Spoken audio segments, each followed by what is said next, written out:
Bienvenue dans Oberkaï, le podcast pour vous faire découvrir des solutions concrètes et éthiques afin d'améliorer ton habitat. Je m'appelle Caroline et dans chaque épisode, je donne la parole à un acteur de l'habitat éthique. Comme vous, je me pose pas mal de questions pour rénover ou construire mon futur chez moi. Je vous propose donc de partir en quête des meilleures solutions adaptées à chacun d'entre nous. Et ça commence dès maintenant. Aujourd'hui, j'ai le plaisir de recevoir Romain Cordier. Bonjour Romain. Salut Caroline. Romain, je te présente. Tu es un entrepreneur de 29 ans. Si je reviens un petit peu en arrière, tu as été ingénieur BTP de formation pendant 3 ans. Tu as travaillé dans un bureau d'études en maîtrise d'œuvre sur des projets de travaux divers et variés. Puis en 2020, tu t'es lancé dans l'entrepreneuriat en créant la société Platéo. Donc ta grande problématique à laquelle tu réponds depuis le départ, c'est comment permettre une collaboration efficace entre les personnes qui ont besoin de réaliser des travaux et les artisans. Donc en fait, tu te positionnes comme un tiers de confiance. Pour pimenter un petit peu le tout, ta grande particularité, c'est que tu t'es spécialisé en 2021 depuis une rencontre avec un tuteur, donc un mandataire judiciaire à la protection des majeurs, dans l'entretien des logements des personnes sous mesure de protection. Alors, ce qui est sûr, c'est que tu en connais un rayon sur les artisans, comment les comprendre et surtout, comment les qualifier. Donc, j'ai hâte d'en discuter avec toi. Et est-ce que j'ai tout bon jusqu'ici, Romain ? Oh, c'est hyper complet, c'est dans le bon ordre, donc non, c'est parfait, je tiens tout bon sur toute la ligne. Cool, j'ai bien fait mes recherches, j'ai bien fait mes devoirs. Ça. Eh ben écoute, si c'est tout bon pour toi, je te propose de commencer cet épisode par un petit jeu, donc pour se mettre directement dans le sujet. Est-ce que normalement tu m'as préparé une vérité et deux mensonges, donc sur notre thématique des artisans du jour. Je t'écoute pour me les donner et puis à moi de trouver les bonnes réponses, quoi. Enfin la bonne réponse. Allez, c'est 3 affirmations. La première, c'est qu'il y a aujourd'hui 25% de logements passoires énergétiques en France. Donc passoires énergétiques, c'est les classes de consommation F ou G. La deuxième affirmation, c'est qu'il y a 5% de logements peu énergivores. Donc c'est l'opposé de passoires énergétiques, classe A ou B. Et la troisième affirmation, c'est que grâce à MaPrimeRénov', on peut financer l'intégralité des travaux pour de la rénovation énergétique. Alors, je vais le prendre à l'envers du coup. Pour la prime rénov', pense pas qu'on peut financer l'intégralité des travaux. Donc pour moi, elle est fausse.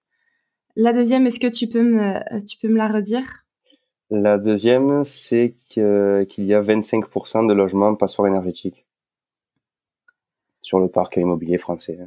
Je suis pas sûre du chiffre, donc ok. Et la première, c'était 5% de logements peu énergivores. Allez, je vais dire que la vraie, c'est la première. Les peu énergivores, du coup, les 5%? Ouais, peu énergivores. C'est ça. C'était trop simple. Yes.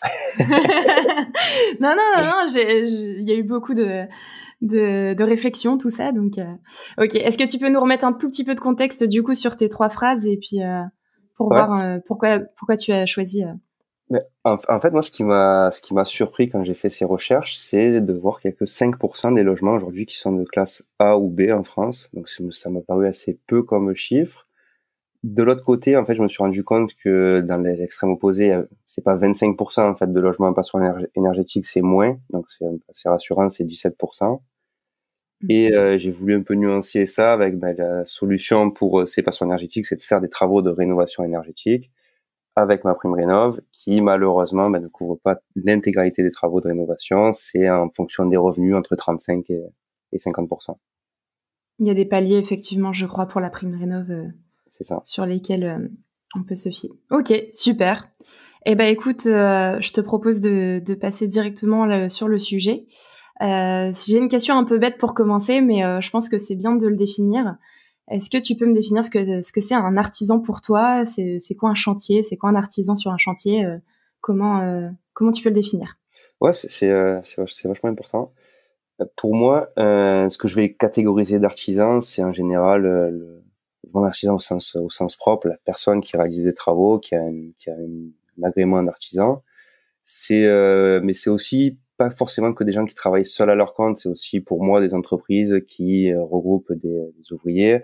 En fait, c'est vraiment pour moi les entités qui vont réaliser les travaux, qui font tout le travail manuel de réalisation des prestations. Donc globalement, on va parler, quand je dirais artisan, c'est ça, que ça soit celui qui est à son compte ou la plus grosse entreprise. Moi, en général, ce qu'on va parler dans l'échange, c'est vraiment des travaux plus à taille humaine, on va dire. C'est pas des constructions de bâtiments, d'écoles, etc. Donc, ça sera plutôt des entreprises à taille limitée. Et voilà, dans l'idée, artisan, celui qui fait les travaux.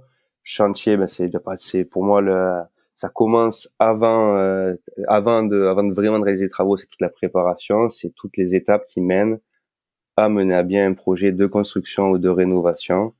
C'est pour moi toutes ces étapes-là, quoi. Vraiment de A à Z, à partir du moment où on a un besoin de travaux jusqu'à la réalisation et la réception de ceux-ci. Ok, ok. Et du coup, dans ton expérience, parce que t'as une expérience quand même un petit peu dans le secteur, comment s'est passée les relations entre les artisans et les particuliers? Comment ça se passe, justement, de cette relation de A à Z pour faire ces travaux? Globalement, c'est forcément un peu compliqué. Moi, il y a un truc qui est flagrant que je me suis rendu compte, c'est qu'il y a un problème de communication. De Mhm. communication, mais pas que, de compréhension aussi. C'est-à-dire que je me suis rapidement rendu compte, en allant avec des artisans, en allant sur chantier, en passant énormément de temps avec eux, en allant à leur rendez-vous, en fait, je me rends compte que les clients quand je dis client, du coup, c'est la personne qui fait réaliser des travaux, que ce soit, pour chez lui, pour un tiers, ou etc. C'est vraiment la personne qui est à l'origine de la commande de travaux. C'est que, le client n'est pas sachant. Il sait pas à quoi s'attendre, il connaît pas la technique, il connaît pas les prix. À côté de ça, il entend beaucoup de choses. Il y a de la mauvaise réputation. On entend beaucoup de choses à la télé, dans les médias. Donc c'est un peu confus à ce niveau-là du côté client.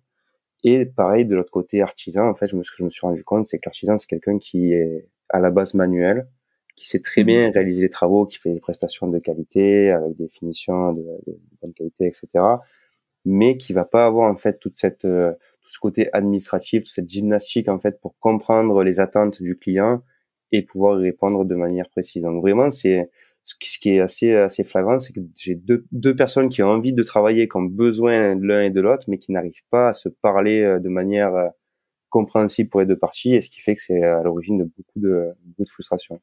Après, là, on parle du côté frustration, du côté un peu négatif, on va dire, mais il n'y a pas que ça, hein, attention, donc je prends ces exemples-là, mais il y a des chantiers qui se passent, qui se passent très bien aujourd'hui, c'est pas ça le sujet, là. Oui, bien sûr, hein, de toute façon, on prend toujours un peu les points opposés pour pouvoir y répondre parce que ça arrive d'avoir des points bloquants. Et est-ce que tu aurais des conseils justement par rapport à ça sur ces codes de communication, puisque entre l'artisan et le particulier, par exemple, je suis un particulier, j'ai envie de communiquer aussi et d'avoir des travaux. C'est quoi les bonnes pratiques entre guillemets pour s'adresser à un artisan et pour être sûr que on se fasse bien comprendre en fait. Moi, je pense que le plus important quand on veut réaliser des travaux, c'est de préparer. Après toute la phase de préparation, de bien savoir te mettre au clair sur ce que tu veux précisément, que ça soit en termes de prestations, en termes de matériaux, en termes de budget aussi, de définir un budget que tu vas allouer à ces travaux. Je pense que c'est ça le plus important, et c'est la phase qu'il faut pas négliger, dont les gens ont tendance à négliger forcément parce que ça prend du temps, ça peut engendrer des frais. Pour moi, c'est le plus important. Après, ce qui peut être intéressant, c'est de déjà faire la différence entre des petits et des gros travaux. Quand je dis petits travaux, ça va être du dépannage, de la réparation, des travaux qui sont ce qu'on appelle monocorde d'état, donc il faut appel qu'à une seule spécialité. C'est par exemple remplacer une fenêtre, remplacer du carrelage. Ça, c'est des travaux qui sont, on va dire, que je qualifie de petits travaux, où la phase de préparation est quand même moins importante que pour un plus gros travaux à l'opposé, qui serait de la rénovation, c'est-à-dire un chantier qui va durer un certain temps, qui va représenter un certain budget et qui va faire appel à plusieurs spécialités. Donc je pense que c'est important de décomposer les phases. Donc c'est dans un premier temps la préparation, et ça commence par savoir, comme je disais, savoir ce qu'on veut précisément. Après, il y a toute la phase de trouver des prestataires pour faire les estimations. Après, il y a la phase forcément de choix des prestataires ou du prestataire. Et après, on rentre dans tout ce qui est vraiment la partie chantier pur et dur, la réalisation des travaux, qui se termine au moment de la réception du chantier. La réception, c'est quand on fait la dernière réunion, et puis on valide en fait avec d'un côté le client et de l'autre côté l'entreprise ou l'artisan qui a réalisé les travaux. On valide que les travaux sont bien terminés. C'est ce qui met fin au chantier, et à partir de ce moment-là débute la durée des garanties, des garanties obligatoires, dont la garantie décennale. Ok. Ce que je te propose, en vrai, ça pourrait être intéressant, vu tout le cheminement là que tu m'expliques. un peu, je sais pas si tu as des bonnes pratiques, mais de refaire tout ce cheminement. Donc il y a cette phase de préparation. Une fois que tu as fait un peu ta phase de préparation, tu sais que tu dois faire des travaux. Quelles sont en fait les bonnes pratiques pour déjà sélectionner un artisan? Comment tu sélectionnes un artisan et tu trouves un artisan pour déjà le sélectionner, voilà. Déjà, c'est le plus important, c'est de savoir à qui il faut s'adresser, parce que je vais prendre un exemple pour une rénovation. Il y a globalement deux façons de faire pour un logement. C'est soit on peut prendre un maçon, un peintre, un électricien, un plombier, en fait tous les corps d'état en séparés et les faire se coordonner ensemble, ou on peut prendre une entreprise qu'on appelle tout corps d'état, qui va prendre en charge en fait toutes les prestations en interne, qui a les compétences ou qui va sous-traiter les compétences qu'elle n'a pas, mais qui va s'occuper de toute la coordination du chantier. Donc déjà, la première étape, c'est de savoir à qui on veut s'adresser particulièrement, précisément, et déjà s'adresser à la bonne personne. Après, je dirais, faut savoir comment dire, un peu ce qu'on attend de l'artisan. C'est important, je pense, de commencer comme ça. C'est comment dire, de savoir qu'est-ce qu'on a besoin. On a besoin de se faire accompagner dans la définition du projet, ou est-ce qu'on sait précisément, on a déjà les plans et on veut quelqu'un qui exécute. Déjà, ça peut un peu orienter. Après, c'est des conseils qui sont, je pense, naturels et un peu bêtes. C'est un peu de se fier comme on ferait pour choisir un garagiste, comme on ferait pour choisir un magasin, par exemple. C'est un peu de regarder les avis, idéalement de se le faire recommander par quelqu'un qui a déjà fait appel à cette entité. C'est toujours mieux. Et dans un premier temps, ça permet déjà de faire une shortlist, on va dire, de qui on peut contacter.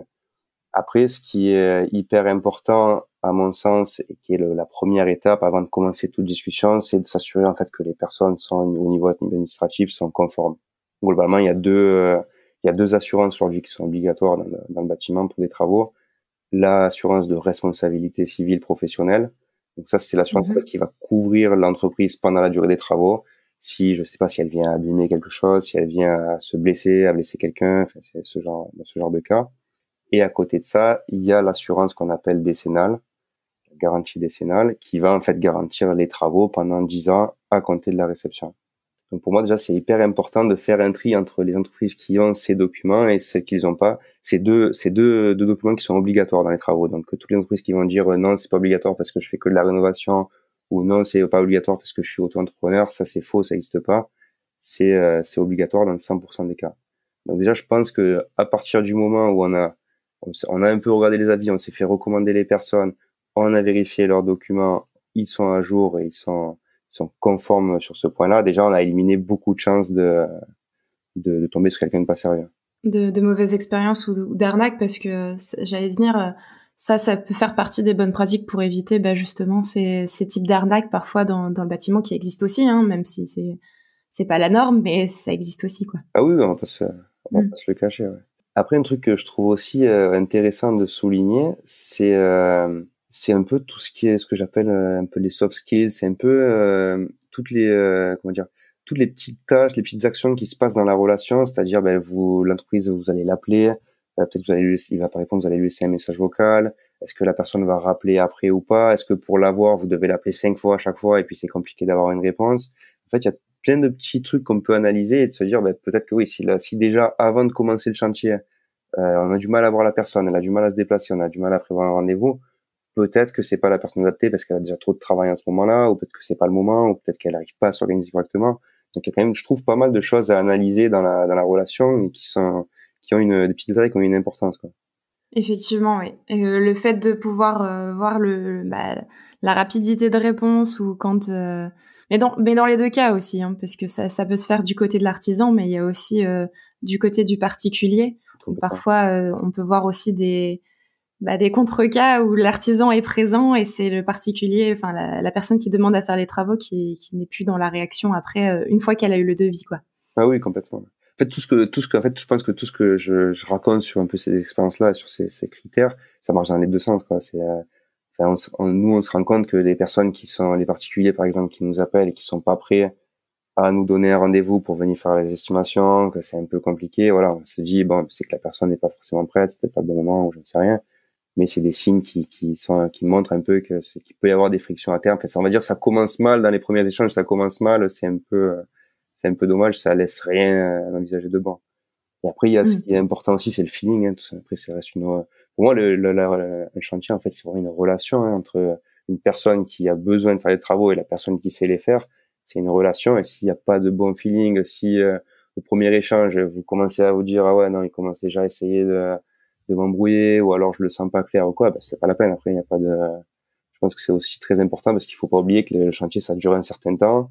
Donc autant faire ça avec quelqu'un à qui on peut avoir un bon feeling, c'est toujours préférable. Est-ce que t'as des astuces au niveau des recherches, je veux dire, je sais pas, des sites pour trouver des artisans, France comprise, hein, du coup, parce que toi tu es plus spécialisé, par exemple dans le sud de la France.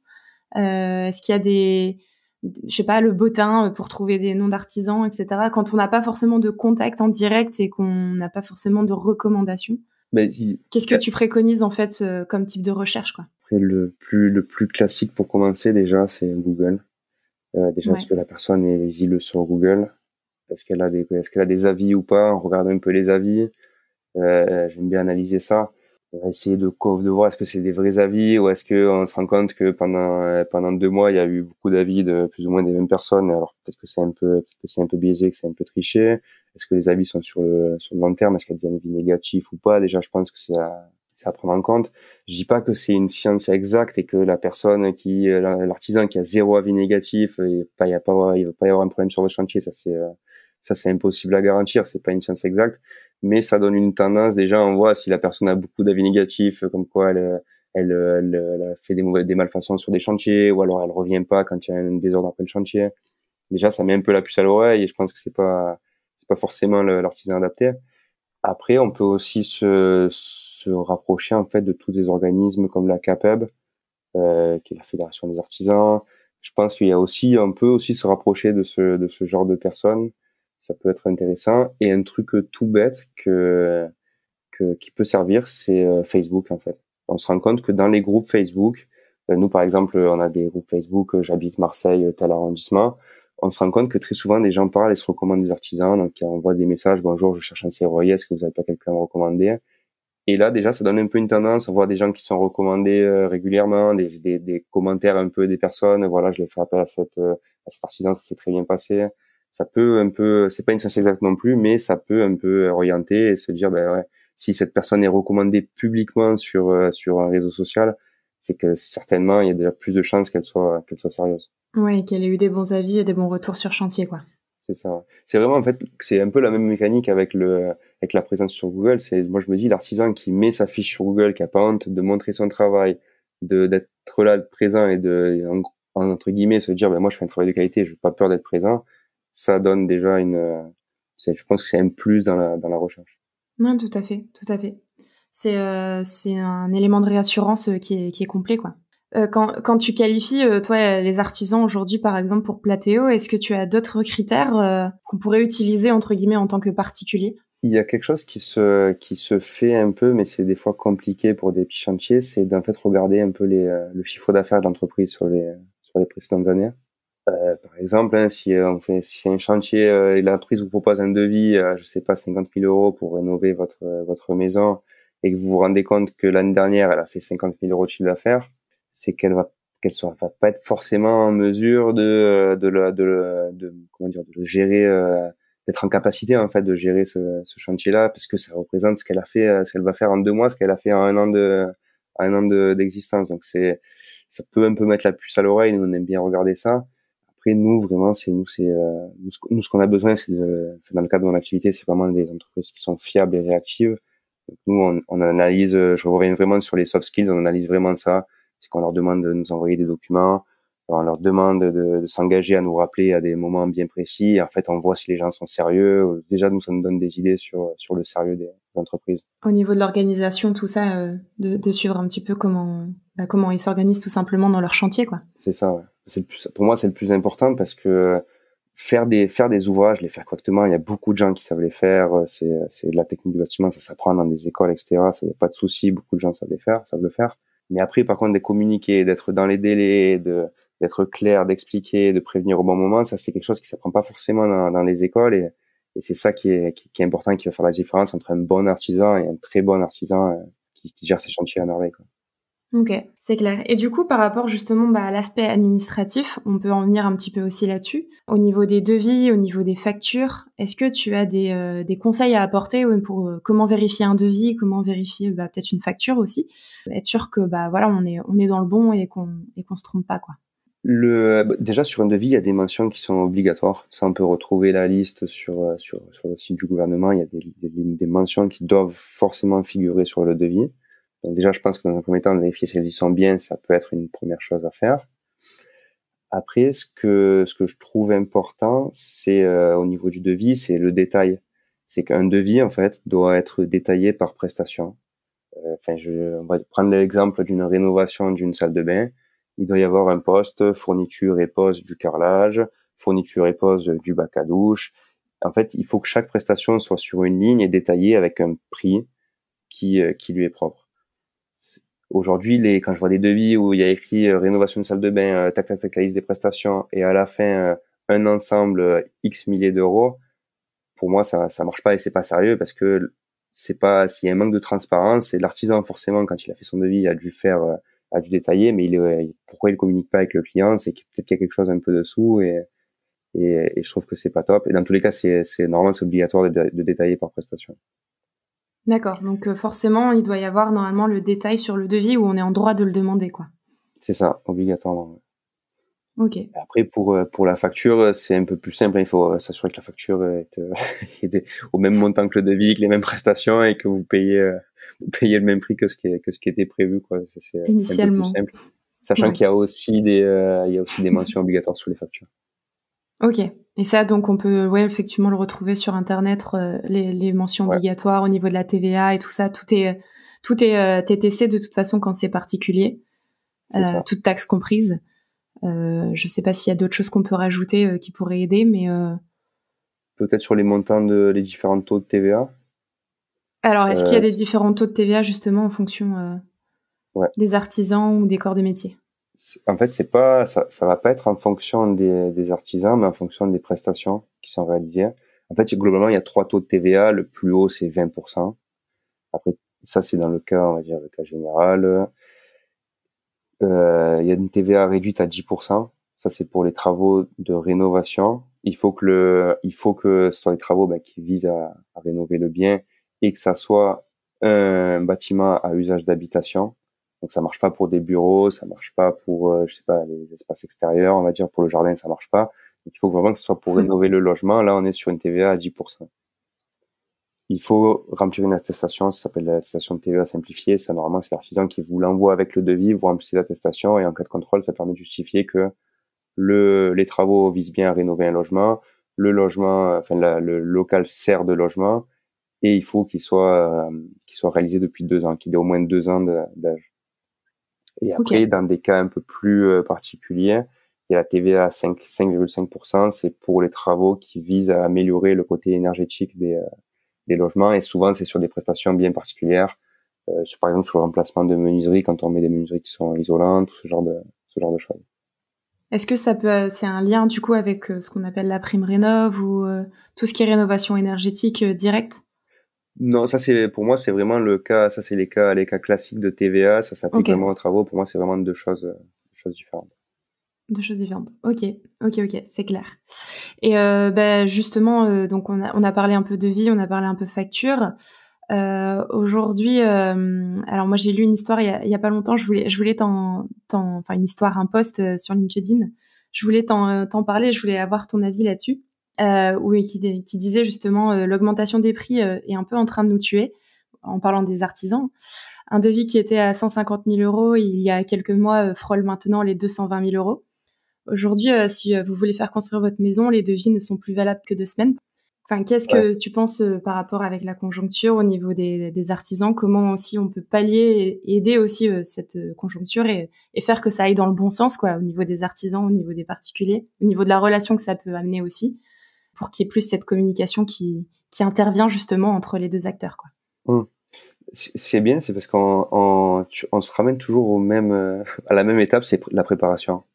du devis, enfin du chantier, du projet. C'est-à-dire que si on est préparé, qu'on sait exactement ce qu'on veut, que déjà l'artisan peut chiffrer précisément les matériaux qu'on souhaite, les prestations qu'on veut, normalement, une fois qu'on reçoit le devis, si vous êtes vraiment allé au moment où vous voulez faire les travaux, vous pouvez le recevoir et le signer directement parce que ça correspond à ce que vous voulez faire. Donc c'est pour ça que je pense que ce qui est important, c'est d'avoir une certaine réactivité. Et là, je reviens sur le concept de relation, c'est que très souvent, ce qu'on remarque, c'est que les personnes qui commandent des travaux, donc le client, que ce soit un particulier ou un professionnel, va avoir beaucoup d'attentes sur la réactivité de l'artisan. C'est-à-dire, voilà, quand on appelle, il faut qu'il vienne vite, il faut qu'on reçoive vite le devis, il faut que le chantier puisse vite commencer. Mais ça marche dans l'autre sens aussi. Il faut que le client soit réactif, qu'ils prennent en compte que en fait, c'est les artisans qui sont tributaires des fournisseurs. Donc, c'est pourquoi le devis est valable souvent 2 semaines, c'est parce que les prix du fournisseur sont valables eux aussi 2 semaines. Donc, l'artisan est obligé de se calquer dessus. Donc, en étant réactif et en comprenant qu'il y a ce délai-là à respecter, forcément, ça se passe mieux et c'est plus fluide. C'est vraiment sur ce concept de relation, c'est que c'est bien d'attendre quelque chose de l'artisan, mais c'est aussi bien de comprendre que l'artisan attend quelque chose de vous. Et là, c'est là où on revient aussi sur la communication, c'est que c'est à l'artisan aussi d'expliquer pourquoi son devis est valable que 2 semaines, de bien le mentionner et que ça soit pas simplement un petit astérix en bas du devis, en tout petit, que le client voit pas. Et oui, dans ce cas-là, ça crée de la frustration pour rien. Donc c'est vraiment communiquer et essayer de comprendre les problématiques des autres pour mettre la réponse adaptée en face. En termes de, enfin justement aussi au niveau des délais, parfois c'est vrai que les chantiers, donc on les anticipe, donc c'est pas toujours évident de se dire bon bah là au 20 septembre par exemple on est à tel prix. Dans 15 jours, dans un mois, si je veux commencer mes travaux, comment être sûr que ce sera les mêmes tarifs ou les mêmes Ça, enfin comment on peut se dire que on peut accepter ce devis aussi alors que ça peut potentiellement évoluer quoi. ça, en fait, pour moi, c'est à partir du moment où le devis est accepté dans sa période de validité, c'est à l'artisan de se débrouiller pour maintenir ces prix-là, parce que le devis a été signé dans la période dans laquelle il était correct, il était bon, ils étaient au bon indice. Après, c'est à lui, du coup, d'accepter les devis de ses fournisseurs, de peut-être récupérer certaines marchandises, ou en fait, de s'organiser pour maintenir ce prix-là, parce que contractuellement, c'est ce qui est arrêté. Après, aujourd'hui, ça se passe comme ça parce qu'on a des variations qui sont pas forcément à la journée où on a encore un peu de marge de manœuvre. Après, demain, je sais pas comment ça va évoluer, mais aujourd'hui, ça marche comme ça. Ça se passe comme ça. En tout cas, juste pour clôturer sur ça, aujourd'hui, l'artisan n'a pas le droit d'augmenter son devis en cours de route une fois que ça a été signé à un tarif. Non, non, non. Le but, c'est un contrat. C'est le devis pour moi, c'est vrai, c'est un contrat. C'est avec des dates qui ont un début et une fin. Donc, à partir du moment où c'est signé, on reste sur ces prix-là. Il y a peut-être, je sais pas si après, si en cours de chantier, il y a un changement de matériaux, un truc comme ça peut arriver, ben forcément, on sera plus sur les mêmes prix. Mais si on reste sur les prestations définies à la base, normalement, on reste sur ça pendant toute la durée du chantier. Ok, c'est clair. Et un autre cas, hein, là je me fais l'avocat du diable, mais c'est pour justement voir comment comment gérer justement certaines situations qui peut arriver. Par exemple, j'ai un artisan avec qui je contractualisais ou enfin que j'ai commencé au moins à verser des arts, qui ne me rappelle pas et qu'est-ce que je fais en fait, quelle possibilité j'ai si jamais j'ai mon artisan qui ne me rappelle plus ou qui ne me contacte plus quoi. Donc, tu veux dire, il a commencé le chantier, et puis au bout d'un moment, il arrête, plus de nouvelles, silence radio? Oui, ou même on a signé le devis, on a peut-être, je sais pas, versé une première partie du paiement pour un acompte ou quoi que ce soit, et puis après, enfin pas de rappel ou même peut-être pas d'acompte, hein, mais on n'a plus de rappel et on a besoin d'avoir les travaux. Quelles sont nos possibilités aujourd'hui, quoi? Bon, à mon avis, déjà, s'il y a pas d'acompte et que la personne ne te donne plus signe de vie une fois que tu as signé une fois que tu as signé, que vous êtes d'accord sur un truc, elle disparaît du jour au lendemain, je pense que c'est un mauvais signe et que tu peux du coup malheureusement perdre du temps, mais au moins choisir une entreprise qui pourra mener à bien le projet. Après, s'il y a un acompte qui a été versé, s'il y a déjà des choses qui ont été engagées, c'est plus compliqué. Je pense que dans un premier temps, il faut pas, parce que moi je prends aussi l'avocat du diable, mais de l'autre partie, T'as bien il raison. faut pas non plus paniquer. C'est ça qui est intéressant. Je pense qu'il faut pas non plus paniquer et au bout de une heure après à pas avoir eu de réponse, commencer à appeler tout le monde, appeler la police et tout. Donc, il faut quand même aussi laisser le temps et se dire peut-être que si l'artisan met 24 heures à répondre, c'est peut-être, je sais pas, qu'il a eu un souci, qu'il s'est blessé ou j'en sais rien. un souci personnel. Donc, je pense que déjà, dans un premier temps, c'est important de laisser la place au doute dans un délai qui est convenable. Il faut pas attendre un mois non plus avant de s'alarmer. Mais voilà, nous, en fait, pourquoi je dis ça, c'est parce que des fois, j'ai eu des personnes qui m'appellent et qui me disent, voilà, qui un peu énervées, un peu frustrées, vraiment pas dans un bon état d'esprit, qui m'appellent, voilà, j'arrive pas à la voir et je l'appelle plein de fois, j'arrive pas à la voir. Ok, donc moi je pose un peu des questions pour mieux comprendre. Donc vous l'avez appelé quand? Ah, ben, je lui ai laissé un message il y a 1 heure. Bon, vu qu'il est 15 heures de l'après-midi, peut-être qu'il est en train de travailler sur un chantier, peut-être qu'il a les mains pleines de ciment, donc il peut pas répondre. Donc des fois, ça arrive. Pareil, après, ce qui arrive aussi, c'est que j'appelle l'artisan pour savoir ce qui se passe, comment ça se fait qu'il répond pas. En fait, on apprend que le client l'appelle tous les jours, 4 fois par jour, donc l'artisan, en fait, il en a marre, il pète les plombs, il dit bon, ça y est, j'arrête, je le blacklist. Donc voilà, il y a des choses à remettre dans son contexte. Après, forcément, quand ça arrive et qu'on est dans cette situation-là, il faut, je pense, faire appel à des autorités compétentes. Je sais qu'il y a des organismes qui font de la médiation, qui essaient déjà de trouver une solution avec ça, d'essayer de trouver une solution à l'amiable, on va dire.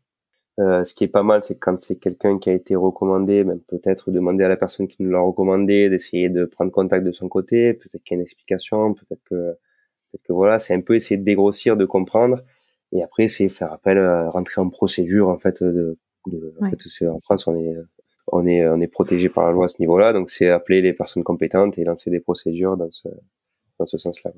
Dans le cas, oui, le plus négatif, quoi. Ouais. C'est ça. Après, il faut penser toujours à l'intérêt qu'on a dans cette situation-là, le but, c'est de mener à bien les travaux. Si on trouve une solution à l'amiable à l'avance, c'est mieux que de partir dans des procédures qui durent longtemps et qui sont chronophages, qui prennent de l'énergie et qui occupent l'esprit pendant un certain temps. Oui, non, tout à fait. De toute façon, il vaut mieux essayer de trouver une solution d'abord en direct avant de partir dans oui, comme tu dis, des grandes procédures qui parfois peuvent mettre longtemps avant d'avoir des résultats, quoi. C'est ça. Ok, super. Écoute, je pense qu'on a fait à peu près tout le cheminement quand on souhaite contacter un artisan, quelle relation avoir. Est-ce que tu vois d'autres choses à évoquer là-dessus? J'avais quelques points, je pense, qui sont importants de souligner. Si je peux, c'est un peu en mode revendication, tu sais, Vas-y, je j'ai plein t'écoute. de, Je te laisse la parole, Romain. non, non, Revendique. non, je plaisante. En fait, il y a quelque chose qui est important, je pense, de comprendre. C'est qu'aujourd'hui, une personne qui a besoin de faire réaliser des travaux n'a pas, au moins au niveau là, je vais parler au niveau du prix des travaux, n'a parfois pas conscience de ce que ça peut coûter. On sait pas trop les artisans combien ça gagne, etc. Aujourd'hui, il faut savoir qu'un artisan, déjà en France, en moyenne, facture 50 € hors taxe par heure. Donc, si vous multipliez ça par le nombre d'heures dans une journée de travail, on commence déjà à être sur un certain prix. Donc, ce que je pense qui peut être, ce qui est important, c'est d'essayer d'intégrer les artisans dans la démarche. C'est que aujourd'hui, si vous voulez, je sais pas, refaire l'intégralité de votre logement parce qu'il est plus à votre goût, etc., et que vous n'avez aucune idée du budget que ça représente, ça peut être bien dans un premier temps, avant de faire venir quelqu'un qui va faire des mesures, qui va faire ses devis, qui va prendre du temps, de pouvoir aussi déjà lui demander des ordres de grandeur, par exemple un prix au mètre carré moyen ou ce genre de choses pour déjà un peu dégrossir et voir si on est en accord avec ce que ça demande, parce que dans tous les cas, faire des travaux dans les règles de l'art avec les bonnes garanties, c'est un prix minimal, quoi. On pourra jamais descendre au-dessous d'un certain prix. Donc je pense que ça peut être important, en fait, c'est pour prendre conscience, en fait, qu'un artisan qui fait un devis, c'est pas parce que le devis était gratuit que ça représente pas des sous, en fait, pour l'artisan. C'est un truc qui est pas très intuitif, mais un artisan qui va faire un devis, il va se déplacer, il va venir sur place, il va prendre le temps de vous écouter, de discuter avec vous, de vous conseiller, de faire des mesures, il va rentrer chez lui, il va taper son devis, il va faire appel à ses fournisseurs, enfin, c'est assez long en termes de temps. Donc ça fait partie de la démarche commerciale de l'artisan, mais il faut comprendre et être conscient que c'est un certain coût. Donc aujourd'hui, je pense que ce qui est important, c'est que les clients soient dans soient conscients que c'est quelque chose de demander un devis et que de faire des devis pour faire des devis pour essayer de chercher le moins cher, ça sert à rien. Ça fait travailler des artisans pour rien, le temps qu'ils vont passer pour entre guillemets pour faire plaisir ou pour du coup sans valeur ajoutée, c'est des temps qui vont pas passer pour traiter des vraies problématiques chez leurs autres clients. Donc je pense des choses vraiment importantes à prendre en compte. Après, moi, ce que je conseille toujours, c'est qu'à partir du moment où on fait des appels à des entreprises fiables, au bout de 3 devis, c'est bon. Je pense que ça sert à rien d'en faire 4, 5, 6, déjà même 3, des fois, c'est beaucoup. Voilà, c'est prendre conscience que ça représente quelque chose. Après, si au bout de 3 devis, vous n'en avez aucun qui correspond à vos attentes, que c'est 3 devis qui sont pas détaillés, oui, faut en faire d'autres. Mais voilà, j'ai beaucoup, voilà, je rencontre des gens qui me disent, ouais, j'ai fait 10 devis pour ça. Mais en fait, voilà, en faisant 10 devis, vous avez pris le temps de 9 artisans pour rien, et ça sert à personne, en fait, à mon sens. Ouais, donc le grand conseil ici, c'est de qualifier aussi dès le départ. Quand on cherche un artisan, on fait notre recherche en amont, on qualifie, on regarde Ça, peut-être, comme tu disais, les avis, si c'est bien à côté de chez nous, si ça correspond à peu près à des chantiers qu'on aimerait faire chez nous. Et puis peut-être effectivement de demander un, deux ou voire 3 devis pour voir ce qui peut correspondre, quoi. Mais c'est d'éviter ça, de prendre du temps supplémentaire à des gens qui n'ont pas forcément le temps aussi de toujours répondre correctement. Donc c'est vrai que exactement. c'est une bonne pratique, comme tu dis. Pas hésiter à se faire conseiller, mais quand on sait pas, demander, je veux remplacer, je sais pas, demain, j'ai une fenêtre qui est un peu, qui laisse passer du froid, je veux remplacer ma fenêtre. Bah, c'est peut-être demander déjà dans un premier temps, est-ce que vous pouvez me dire plus ou moins combien ça peut coûter, sachant qu'elle fait 1 mètre par 2 et que c'est du PVC. Déjà dans un premier temps, ça évite, parce qu'au final, si, je sais pas, ça coûte 1 500 euros, enfin, j'ai une bêtise, ça coûte 1 500 euros. Si vous avez un budget que de 500 euros, tout le chemin de l'artisan de venir mesurer, de faire son prix et tout, il s'arrête dès que vous recevez le devis, en 1 seconde, c'est terminé, il a fait ça pour rien. Donc, autant le prévoir en amont et gagner du temps, faire gagner du temps à tout le monde. Oui, non, complètement, complètement. Je suis d'accord. Ça remettrait aussi un peu plus peut-être de temps et de communication aussi dans les relations, et ça énerverait peut-être un peu moins les interlocuteurs quand on passe du temps pour rien, hein, tout simplement. Ça frustre et c'est bon pour personne.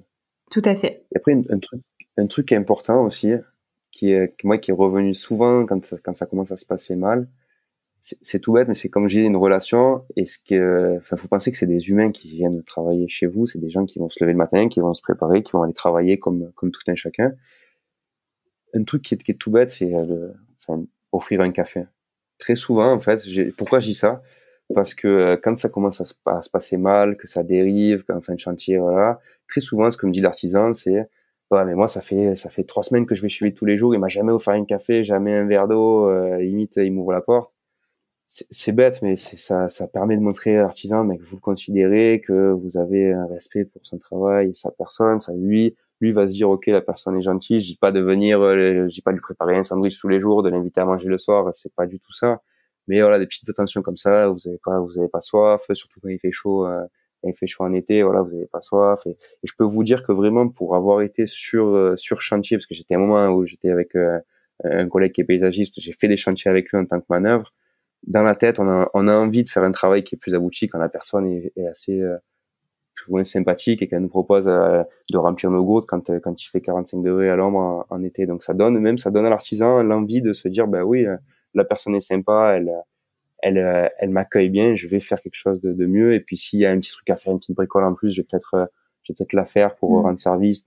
C'est vraiment donnant, c'est veiller à ce que leur relation soit au top, quoi. C'est rajouter de l'humain aussi, hein.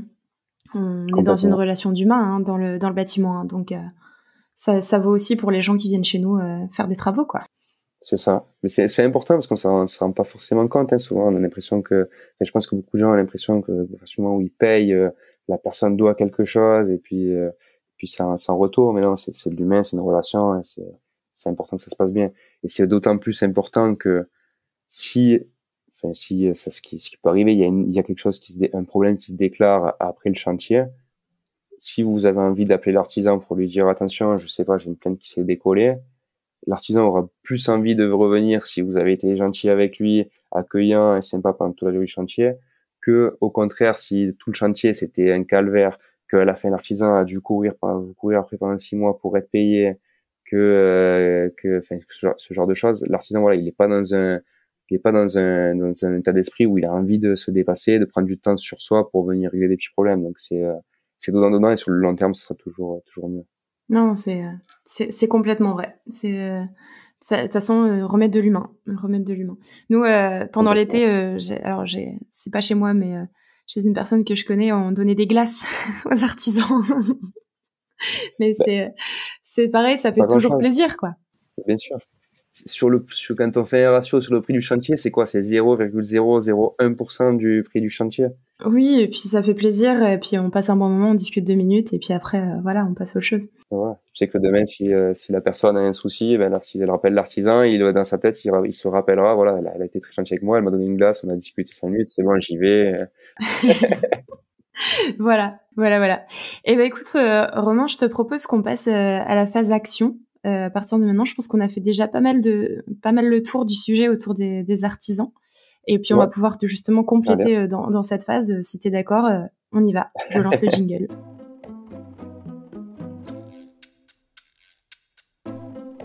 Et concrètement, comment ça se passe pour son bercail?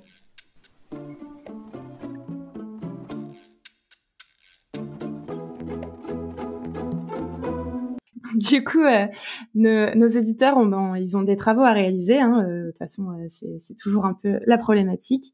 Est-ce que tu as un ultime conseil super concret à leur donner pour trouver, je sais pas, des artisans de confiance près de chez eux, un dernier conseil pour au niveau des artisans et de créer cette relation de confiance, Vous quoi. leur offrez du café. Dès qu'ils arrivent, ils boivent un café, un verre d'eau. Non, je pense que quelque chose qu'on n'a pas évoqué, parce que là on a quand même donné pas mal de conseils sur la sélection et sur la relation, mais quelque chose qui est souvent négligé sur la phase de préparation, c'est de s'entourer des bonnes personnes. Alors surtout quand c'est un chantier enfin, des travaux qui sont assez importants, comme une extension, une rénovation, des choses voilà qui vont durer un certain temps. C'est que dans ce cas de figure, il y a des interlocuteurs qui ne sont pas des artisans, qui ne sont pas les personnes qui vont vous faire les travaux là, qui vont les réaliser, mais qui vont intervenir à des phases qui sont hyper importantes et plus au niveau en fait de la conception. Moi, il y a pas, tu fais un truc qui m'est arrivé il y a pas longtemps, c'est une personne qui m'appelle, qui me dit je veux faire une extension chez moi, donc ok, très bien. Et puis moi forcément moi je commence à poser des questions, un peu très souvent on commence à savoir la même chose, quel budget. Les questions sont toujours pareilles, c'est où vous en êtes dans le projet, est-ce que vous avez déjà déposé les autorisations d'urbanisme ou pas, quel budget vous avez et quand c'est que vous voulez commencer les travaux. Et en fait, en creusant un peu, la personne m'explique que déjà elle a déposé aucune autorisation. Donc elle sait aujourd'hui, elle sait pas si ça va être accordé par les services d'urbanisme de sa commune de faire cette extension ou pas. Donc déjà, elle prend un risque à faire venir des artisans, à faire chiffrer, et peut-être que la personne en face à la mairie va dire non, c'est mort, on fait pas l'extension, et là, ce projet s'arrête, tout le monde a perdu du temps. Donc déjà, il y a ça. Et puis, il y a surtout de bien définir, c'est que la personne, absolument, où je lui demande qu'est-ce qu'elle veut faire comme rénovation, est-ce qu'elle a fait des plans, est-ce qu'elle a fait un cahier des charges, elle m'explique que non, qu'elle a pas envie, en fait, de faire appel à un architecte parce que ça va lui faire des dépenses en plus, et que du coup, elle va essayer de se débrouiller en appelant des maçons, un peu des maçons, des peintres, des électriciens. Enfin, elle va essayer un peu de faire son micmac de son coin et coordonner tout ça. En fait, ça pour moi, c'est voué à l'échec. C'est voué à l'échec parce que déjà de coordonner des artisans, c'est un métier. C'est le métier de maître d'œuvre. C'est ce que je faisais avant. C'est quelque chose que si vous en fait les gens très souvent les gens se disent ben voilà le peintre connaît un peu l'électricien, ils vont se coordonner, ils vont se parler, ils vont s'appeler le soir. Ça marche pas du tout. S'il n'y a pas quelqu'un sur chantier qui fait la coordination, qui est là, qui fait des plannings, qui presse les artisans, qui leur met des délais, ça marche pas. C'est pas magique. Donc je pense que c'est important si on veut prendre des artisans, faire ça en corps d'état séparé, prendre un artisan dans chaque catégorie et les faire travailler ensemble, il faut un maître d'œuvre. Et surtout en amont, il faut des plans. En fait, il des plans, il y a un cahier des charges. Il faut savoir ce qu'on veut faire, quoi.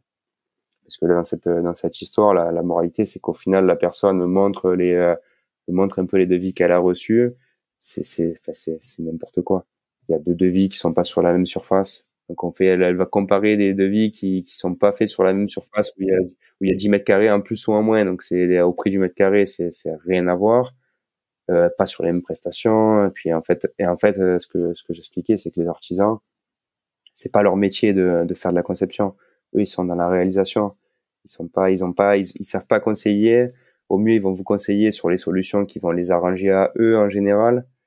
Donc c'est pas leur métier, c'est pas là où ils sont bons, c'est pas leur domaine de compétence. Donc c'est pour ça que c'est important de s'entourer de bonnes personnes. Donc c'est soit un architecte et après un maître d'œuvre pour la gestion du chantier si c'est encore d'état séparé, ou alors c'est soit un architecte et une entreprise générale, ou soit des fois il y a des entreprises générales qui ont leurs services, leurs architectes en interne et qui vont faire de A à Z. Mais c'est savoir en fait bien identifier qui sont les acteurs et à quel moment ils vont intervenir et être sûr en fait que sur la chaîne de A à Z, on est vraiment les bonnes personnes au bon moment, quoi. Sinon c'est voué à l'échec. Complètement. De se dire vraiment ce projet doit être réfléchi en amont et souvent on cherche à squeezer toute la phase plan architecte parce qu'on se dit que c'est des coûts supplémentaires, mais parfois c'est des coûts sauvés aussi puisque la solution elle est réellement pensée et puis ça évite des allers-retours inutiles quoi. Donc et puis des déceptions aussi à la fin de chantier parce que on n'a pas eu finalement ce qu'on souhaitait réellement. Ben voilà, frustration. Ouais. Donc moi je voulais la douche plus dans l'angle, pourquoi vous l'avez pas mise dans l'angle? Après oui, vous parlez. Le problème c'est qu'après les gens parlent sans base, donc oui. Un jour ils vont voir ce chantier, ils vont me dire la douche, tu me la mets là. Si l'artisan il l'a pas bien compris ou il s'est dit je vais lui mettre un petit espace parce que je pense que c'est mieux, voilà, ça crée de la frustration pour rien. Alors que s'il y a un architecte qui a fait un plan, il n'y a pas de sujet, c'est dessiné, la douche elle est là et puis voilà, c'est. Ouais non mais c'est acté. C'est beaucoup plus clair. Ok, super, merci pour ce conseil. Là, j'ai une question un petit peu plus personnelle pour toi. Dans ta vision, dans le meilleur des mondes, c'est quoi pour toi ton bercail idéal, ta solution idéale? Moi, c'est très, je pense que c'est très personnel. À mon avis, ça doit être lié à la personnalité, on va dire.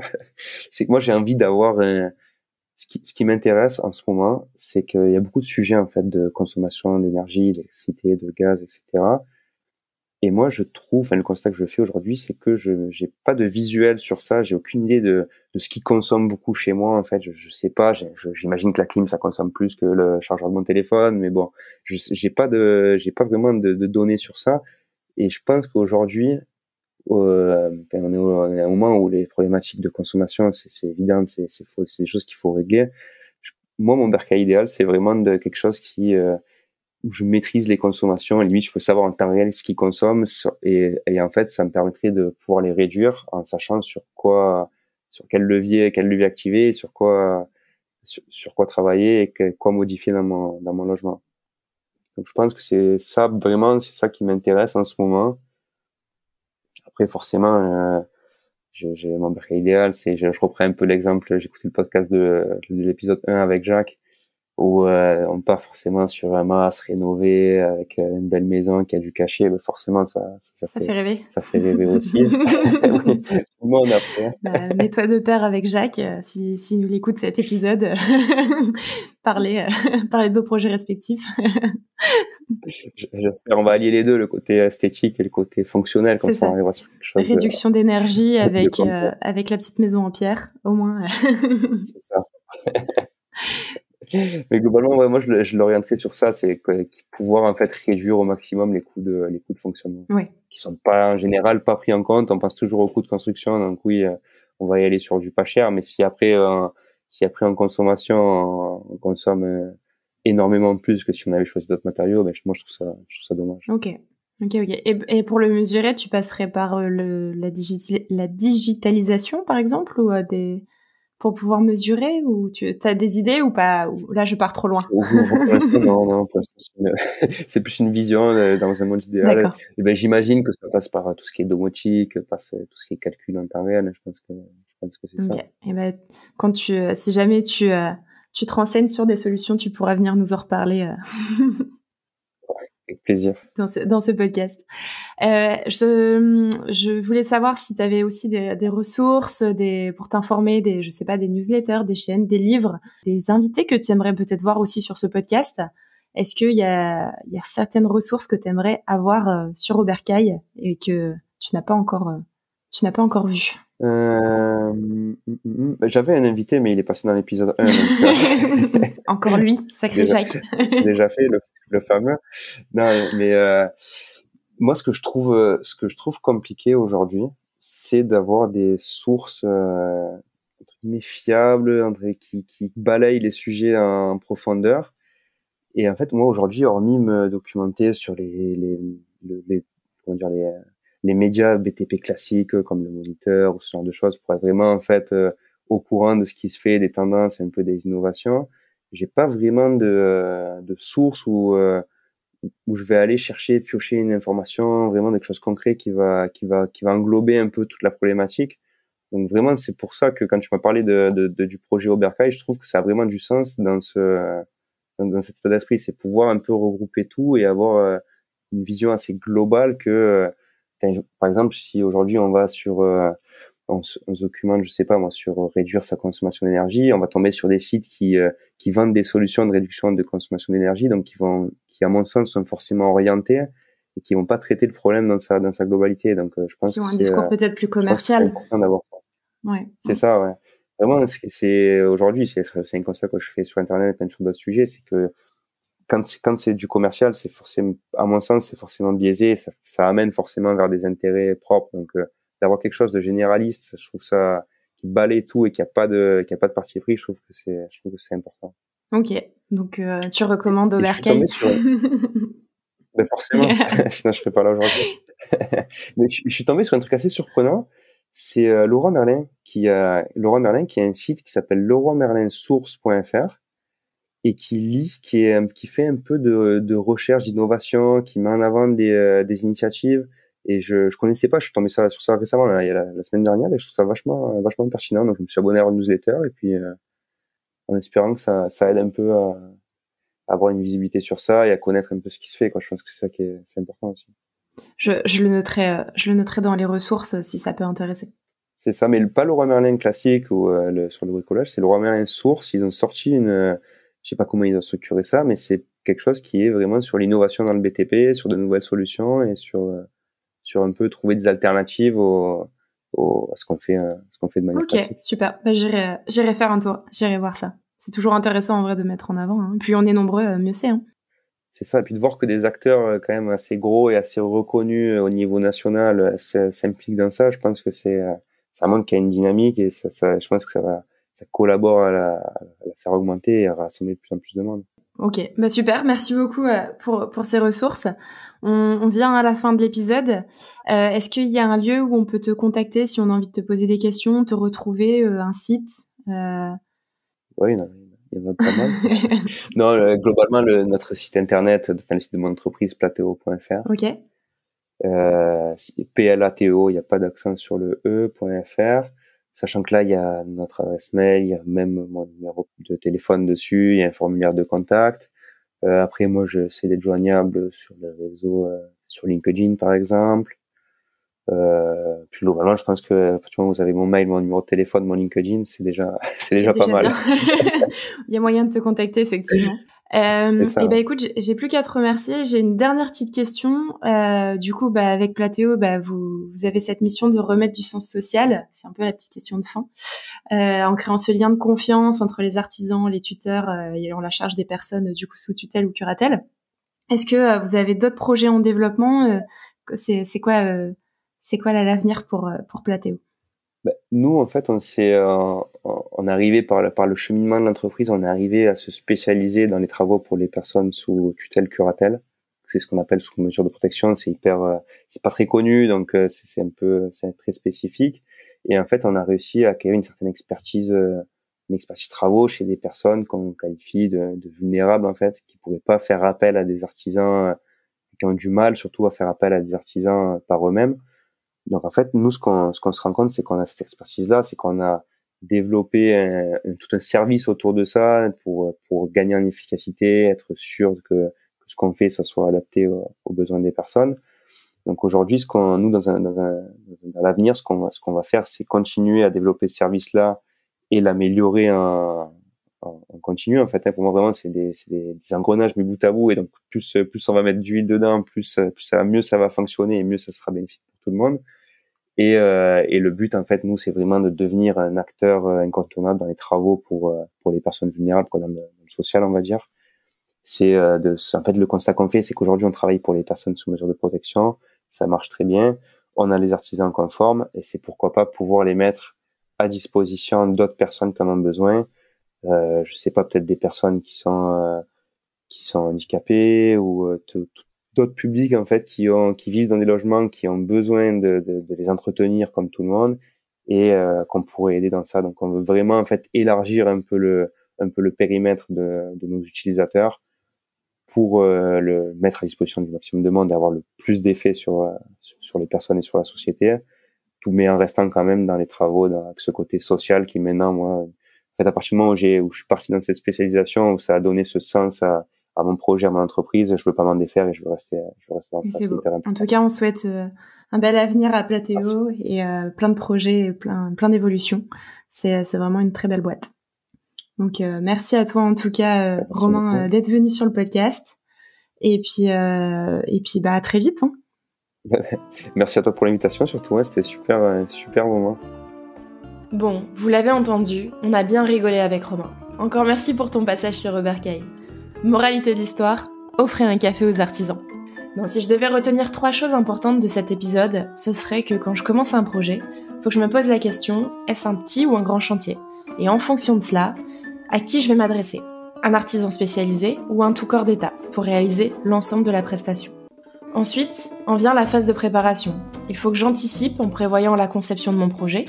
Donc les artisans sont là pour réaliser, pas forcément pour concevoir. Donc pensez pour ça aux architectes ou aux maîtres d'œuvre par exemple. Il faut aussi que je prévoie une estimation du budget et le délai que je souhaite pour exécuter mon chantier. Pour sélectionner des artisans de confiance, Romain nous conseille de regarder aussi les avis et recommandations sur les réseaux, s'assurer qu'ils sont conformes administrativement, c'est-à-dire parfois sur les assurances, et observer également les soft skills. Donc pour ça peut être s'il vous rappelle, si le contact est bon, si le feeling est bon.